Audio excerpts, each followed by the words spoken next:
ప్రస్తుతం జోష్ కొనసాగుతోంది. పార్లమెంటు ఎన్నికల వేళ బీఆర్ఎస్ కు వరుస షాకులు తగులుతున్నాయి. పార్లమెంటు ఎన్నికల్లోనైనా తమ సత్తా చాటాలనుకుంటున్న గులాబీ శిబిరాన్ని వదిలి కాంగ్రెస్ కూటికి చేరేందుకు మక్కువ చూపిస్తున్నారు పార్టీ నేతలు. అసెంబ్లీ ఎన్నికల్లో బీఆర్ఎస్ ను మట్టి కరిపించి అధికార పగ్గాలు చేపట్టడంతో కాంగ్రెస్ లో చేరికల జోరందుకుంది. ఇప్పటికే తెలంగాణ వ్యాప్తంగా గులాబీకి గుడ్ బై చెప్పి పలువురు కీలక నేతలు సహా తదితరులు హస్తం తీర్థం పుచ్చుకోగా ఇదే బాటలో ఇవాళ మరికొందరు కాంగ్రెస్ కండువా కప్పుకోనున్నారు. మేడ్చల్ నియోజకవర్గంలో బీఆర్ఎస్ పార్టీకి బిగ్ షాక్ తగిలింది. ముఖ్యమంత్రి రేవంత్ రెడ్డి సమక్షంలో జవహర్ నగర్ మేయర్ మేకల కావ్య కాంగ్రెస్ పార్టీలో చేరనున్నారు.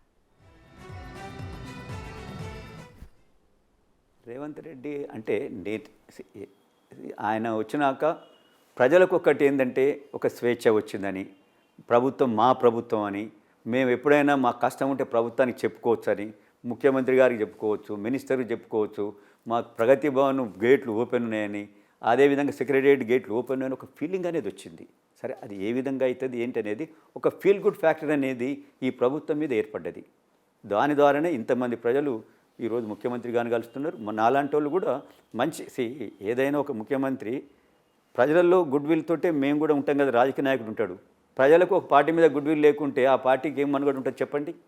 ఈరోజు ముఖ్యమంత్రి గారి మీద ఈ విధంగా అంటే 10 ఏళ్ల తర్వాత కాంగ్రెస్ వస్తుందో రాదో అనుకున్నారు. అలాంటి కాంగ్రెస్ను ఈరోజు తాను ఈ యొక్క తెలంగాణ రాష్ట్రంలో తీసుకొచ్చిండు. ప్రజలు కూడా అరే ఈ ముఖ్యమంత్రి ఈ విధంగా ఉన్నది, మా ముఖ్యమంత్రి ప్రజల ముఖ్యమంత్రి అనే ఒక భావన కల్పించిండు. సార్ ముందు ముందు మరి ఆ విధంగా ఉంటుందా అనేది అది కాలం చెప్తుంది. కానీ యాజ్ ఆన్ డేట్ ప్రజలందరూ కూడా ఒక ఫీల్ గుడ్ ఫ్యాక్టర్లో ఉన్నారు. ఈ ముఖ్యమంత్రి మంచి చేస్తాడని ఒక ఫీలింగ్ తోటి అయితే ఉన్నారు అనేది దాంట్లో ఎలాంటి సందేహం లేదు. కంప్లీట్ డీటెయిల్స్ మా ప్రతినిధి వెంకట్ అందిస్తారు. వెంకట్, పార్లమెంట్ ఎన్నికల్లోనైనా తమ సత్తా చాటాలనుకున్న బీఆర్ఎస్ కి ఇప్పుడు వరుస షాకులు తగులుతున్నాయనుకోవచ్చా? మాజీ మేయర్ అలాగే డిప్యూటీ మేయర్తో పాటు పలువురు కార్పొరేటర్లు ఇప్పటికే కాంగ్రెస్ పార్టీ వైపు చూశారు. ఇంకా మరికొందరు కీలకమైన నేతలు కూడా ఈరోజు జాయిన్ అవబోతున్నారు. కంప్లీట్ డీటెయిల్స్ ఏంటి?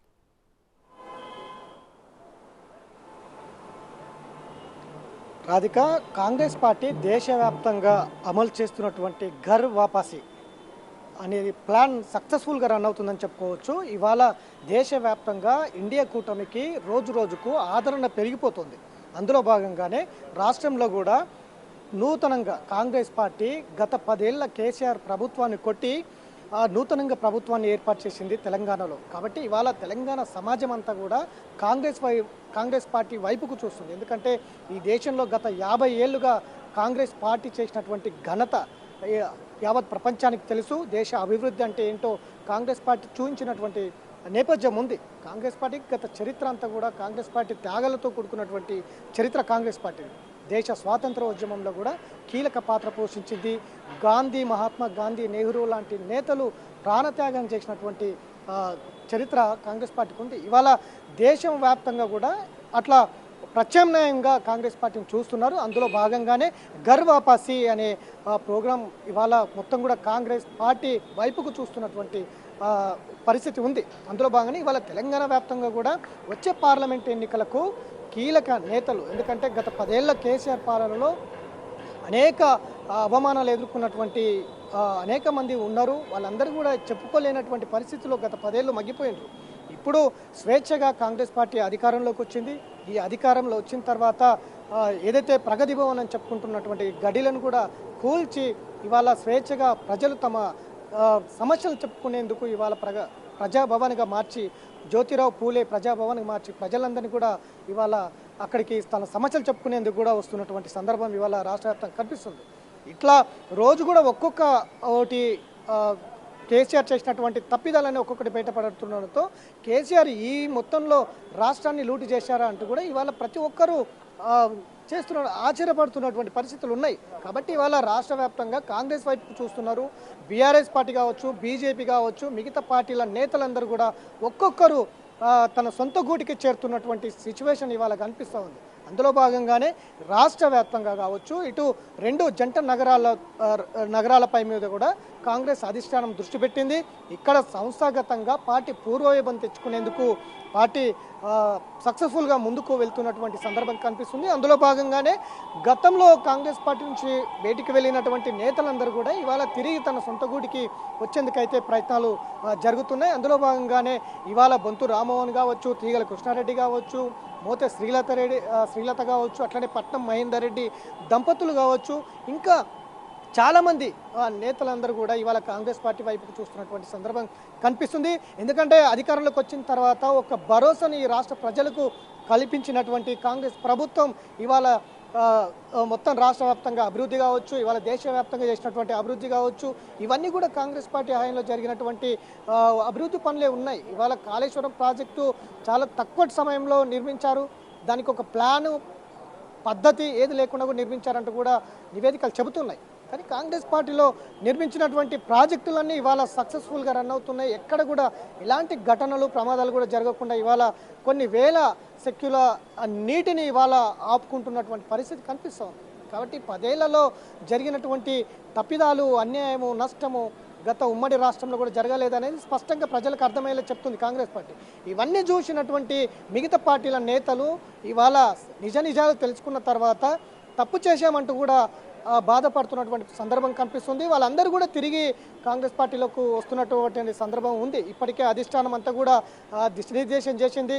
చేరికలు మన పార్టీ సొంత పార్టీలో పనిచేసిన నేతలందరినీ కూడా మళ్ళీ పార్టీలోకి రప్పించుకోవాలంటూ కూడా ఇవాళ అధిష్టానం కూడా దిశానిర్దేశం చేయడంతో ఇవాళ గ్రామీణ ప్రాంతాల నుంచి రాష్ట్ర స్థాయి వరకు నేతలందరూ కూడా కాంగ్రెస్ పార్టీ వైపుకు వస్తున్నటువంటి సందర్భం ఇవాళ కనిపిస్తుంది. ఇవాళ గాంధీ భవన్ అంతా కూడా శ్రేణులతో గతంలో పార్టీకి దూరమైనటువంటి సొంత గూటికి వచ్చేందుకు ఇవాళ పెద్ద ఎత్తున గాంధీభవన్ తరలి వస్తున్నటువంటి సందర్భం ఉంది. ఇటు పట్నం మహేందర్ దంపతులు, ఇటు బొంతు రామ్మోహన్ దంపతులు, ఇటు చాలామంది నేతలు, మోతే శ్రీలత దంపతులు, వీళ్ళందరూ కూడా భారీగా ర్యాలీతో గాంధీభవన్కు చేరుకుంటున్నటువంటి సందర్భం కనిపిస్తూ ఉంది. మరికొద్దిసేపట్లో గాంధీభవన్ వేదికగా తెలంగాణ వ్యవహారాల ఇన్ఛార్జ్ ఆమె ఇక్కడే మకం వేసింది. ఇక్కడే తెలంగాణ రాష్ట్ర రాజకీయాలలో పూర్తిగా నిమగ్నమయ్యి కాంగ్రెస్ పార్టీ బలోపేతానికి దీపాదాస్ మున్షి ఇక్కడే ఉండి పూర్తి స్థాయిలో కాంగ్రెస్ పార్టీ బలోపేతానికి ఇక్కడే ఉండి కృషి చేస్తున్నటువంటి సందర్భం ఒకవైపు ఉంది. వీళ్ళందరినీ కూడా ఇవాళ గాంధీభవన్కి వస్తున్నారు. కీలక నేతలందరూ, పార్టీ శ్రేణులు, అనుచర గణాలందరూ కూడా కాంగ్రెస్ పార్టీకి గాంధీభవన్కి చేరుకొని కాంగ్రెస్ పార్టీ కండువ కప్పుకునేందుకు మరికొద్ది సేపట్లో గాంధీభవన్కి వస్తున్నటువంటి సందర్భం కనిపిస్తుంది. ఇక అనుచర గణాలు కావచ్చు, పార్టీ శ్రేణులందరూ కూడా పెద్ద ఎత్తున గాంధీభవన్కి తరలి వస్తున్నారు. మొత్తం ఇవాళ సికింద్రాబాద్, హైదరాబాద్ ఈ రెండు జంట నగరాలకు సంబంధించి పెద్ద ఎత్తున ఇవాళ బీఆర్ఎస్ నుంచి, బీజేపీ నుంచి పెద్ద ఎత్తున ఇవాళ కాంగ్రెస్ పార్టీ వైపుకు ఇవాళ కాంగ్రెస్ పార్టీలో జాయిన్ అవుతున్నటువంటి సిచ్యువేషన్ కనిపిస్తూ ఉంది. గత 10 ఏళ్లలో జరగని అభివృద్ధి అంతా కూడా ఒక్కొక్కటి బయటికి పెడుతున్న సందర్భంలో ఇవాళ కాంగ్రెస్ పార్టీ వైపుకు చూస్తున్నటువంటి సందర్భం కనిపిస్తుంది. అనేక అవమానాలు ఎదుర్కొన్నాం. తెలంగాణ ఉద్యమంలో కీలక పాత్ర పోషించినాం, కేసీఆర్తో ముందు నడిచినాం. కానీ ఇవాళ చూస్తున్నటువంటి ఇవాళ కోట్లలో అవినీతి బయటపడుతున్నటువంటి సందర్భం కనిపిస్తుంది. చివరికి గొర్రెల పంపకంలో కూడా భారీ అవినీతి జరిగిందనేది స్పష్టంగా అర్థమవుతుంది. గొర్రెల కాపలదారులకు కాసేవారికి కూడా యాదవులకు, గొర్రెల కాసే యాదవులకు ఇచ్చే గొర్రెల్లో కూడా ఇవాళ కోట్ల రూపాయలు బయటపడుతున్నటువంటి సందర్భం సిచ్యువేషన్ ఇవాళ యావత్ తెలంగాణ సమాజం అర్థం చేసుకుంటున్నటువంటి సిచ్యువేషన్ ఉంది. కాబట్టి ఇవాళ కాంగ్రెస్ పార్టీ వైపుకు చూస్తున్నారు. ఏదైనా కాంగ్రెస్ పార్టీ చేస్తుంది, కాంగ్రెస్ పార్టీలో అభివృద్ధి జరుగుతుందంటూ కూడా ఇవాళ ఇక్కడికి వచ్చినటువంటి గాంధీభవన్కి వచ్చినటువంటి నేతలు కావచ్చు, పార్టీ శ్రేణులు కావచ్చు, అట్లనే కండువ కప్పుకునేందుకు వచ్చిన వారందరూ చెప్తున్నటువంటి సిచ్యువేషన్ అయితే ఇవాళ స్పష్టంగా కనిపిస్తుంది. ఇక వచ్చే పార్లమెంట్ ఎన్నికల్లో ఖచ్చితంగా తెలంగాణలో ఏదైతే గత అసెంబ్లీలో ఎన్నికల విజయ డంక మోగించిన కాంగ్రెస్ పార్టీ వచ్చే పార్లమెంట్ ఎన్నికల్లో కూడా ఖచ్చితంగా 17 స్థానాలు గెలవాలనేది అయితే స్పష్టంగా ఒక ప్రణాళికాబద్ధంగా ముందుకు వెళ్తున్నటువంటి సందర్భం కనిపిస్తుంది. ఎందుకంటే చాలా జిల్లాలు, పెద్ద జిల్లాలు మనం ఇంతకుముందు చెప్పుకున్నట్టు 14 నియోజకవర్గాలు ఉంటే 10 నుంచి 12 నియోజకవర్గాలు కాంగ్రెస్ పార్టీ భారీ విజయంతో ఇప్పటికే గెలుపొందినటువంటి సందర్భం ఉంది. ఉదాహరణకి ముఖ్యమంత్రి రేవంత్ రెడ్డితో పాటు మంత్రులందరూ కూడా ఆయా పార్లమెంటు నియోజకవర్గాలకు ఇన్ఛార్జీలుగా నియమించింది ఏఐసిసి. మహబూబ్నగర్, చేవెళ్ల ముఖ్యమంత్రి రేవంత్ రెడ్డి ఉన్నారు. ఇట్లా కీలక జిల్లాలు ఏదైతే పట్టున్న జిల్లాల్లో కీలక నేతలు ఉన్నారు. ఎక్కడైతే బలహీనంగా ఉన్నామో అక్కడ కూడా పార్టీని పెంచుకునేందుకైతే ఒక క్రమబద్ధంగా ఒక ప్రణాళికబద్ధంగా ముందుకు వెళ్తున్నటువంటి సిచ్యువేషన్ కనిపిస్తూ ఉంది. ఇక రాష్ట్ర వ్యాప్తంగా ఇవాళ కాంగ్రెస్ పార్టీ వైపుకు చూస్తున్నారు. కీలక నేతలందరూ కూడా కేసీఆర్ వైఫల్యాలను తెలుసుకున్న తర్వాత ఎవరు కూడా ఆ పార్టీలో ఉండేందుకు సంసిద్ధంగా లేరనేది మనకు స్పష్టమవుతున్నటువంటి సందర్భం. ఇవాళ మనం చూస్తున్నాం ఎమ్మెల్యేగా గెలిచిండ్రు, ఇప్పటివరకు అసెంబ్లీకి రాలే, 2 సెషన్లు పూర్తవుతున్నటువంటి సందర్భం ఉంది. ఇప్పటికే 2 శ్వేతపత్రాలు కూడా విడుదల చేసినటువంటి సందర్భం ఉంది. ఇట్లాంటివన్నీ కూడా చూస్తున్న తర్వాత కాళేశ్వరం ప్రాజెక్టు ఒక విఫలమైన ప్రాజెక్టు. మొన్న రేవంత్ రెడ్డి కూడా మొత్తం అఖిలపక్షం తీసుకెళ్లి యావత్ తెలంగాణ ప్రజానీకానికి ప్రత్యక్ష ప్రసారాల ద్వారా చూపించినటువంటి సందర్భం ఉంది. ఇట్లాంటివన్నీ కూడా ప్రజలకు ఉన్నట్టుగా చెప్పేందుకు కాంగ్రెస్ పార్టీ ప్రయత్నం చేస్తుంది. అట్లా 10 ఏళ్లలో చేసినటువంటి అప్పులకు ఇప్పుడు మళ్ళీ ఆ వడ్డీలు కట్టడానికే మళ్ళీ కొత్తగా అప్పులు తీసుకురావాల్సిన అవసరం ఏర్పడిందంటూ కూడా కాంగ్రెస్ పార్టీ చెప్తున్న సందర్భం ఇప్పుడు కనిపిస్తూ ఉంది. ఇట్లా మొత్తం కూడా రాష్ట్ర నాయకత్వం అంతా కూడా బీఆర్ఎస్ పార్టీలో ఉండేందుకు సిద్ధంగా లేరు. చాలామంది నేతలు కూడా ఇప్పుడు ఎమ్మెల్యేలు కావచ్చు, మిగతా కార్పొరేటర్లు కావచ్చు, మిగతా సంబంధించిన ఆయా శాఖలో పనిచేస్తున్న శ్రేణులు కావచ్చు, అందరూ కూడా ఇవాళ కాంగ్రెస్ పార్టీ వైపుకు చూస్తున్నటువంటి సందర్భం కనిపిస్తూ ఉంది. బొంతూరు రామ్మోహన్ లాంటి నేతలు ఉద్యమంలో కీలకంగా ఉన్నటువంటి నేతలు, కేసీఆర్తో నిలబడి ముందుకు నడిచిన నేతలు ఇవాళ కేసీఆర్ నియంతృత్వం ఏ విధంగా ఉందనేది స్పష్టంగా మీడియా ముందు చెప్తున్నటువంటి సిచ్యువేషన్ ఉంది. అక్కడ అంత ఉద్యమంలో పోరాటం చేసి అనేక కేసులు ఎదుర్కొన్న నేతలకు అక్కడ లేదు అనేది స్పష్టంగా 1600 మంది విద్యార్థులు బలిదానాలు చేసుకున్నామని చెప్తున్నారు. ఒక స్మారక చిహ్నం కట్టినారు.